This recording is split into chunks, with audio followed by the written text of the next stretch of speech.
সীমান্তের আরো খবর নিয়ে জয়পুরহাট থেকে আমাদের সাথে যুক্ত হচ্ছেন সহকর্মী মোয়াজ্জেম হোসেন। মোয়াজ্জেম, বর্তমানে সীমান্তের পরিস্থিতি কেমন দেখছেন জানাবেন।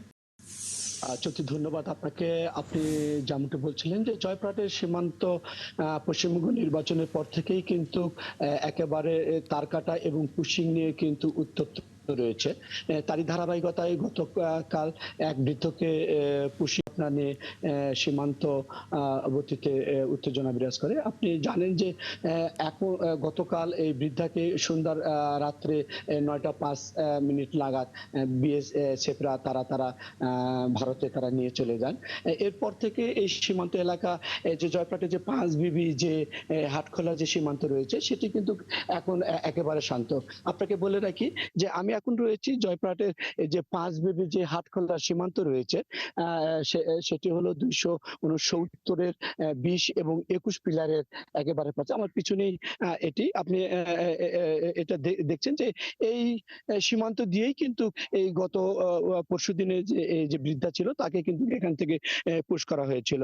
আপনি কি আরেকটু বিষয় জানিয়ে রাখি, জয়পুরহাটে মোট কিন্তু ২৬ কিলোমিটার সীমান্ত রয়েছে। এই ২৬ কিলোমিটার সীমান্ত কিন্তু জয়পুরহাটের ২০ বিজিবি এবং ২৪ বিজিবি কিন্তু এই সীমান্ত পাহারা দিয়ে থাকেন।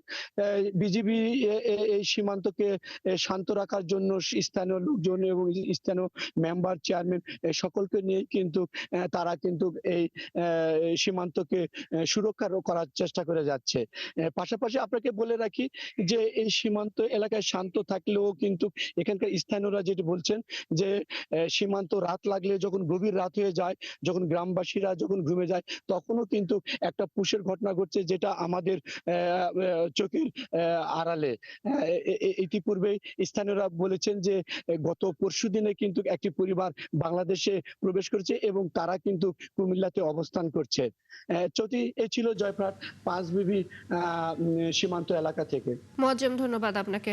সীমান্তের খবর জানাতে জয়পুরহাট থেকে যুক্ত ছিলেন সহকর্মী মোয়াজ্জেম হোসেন।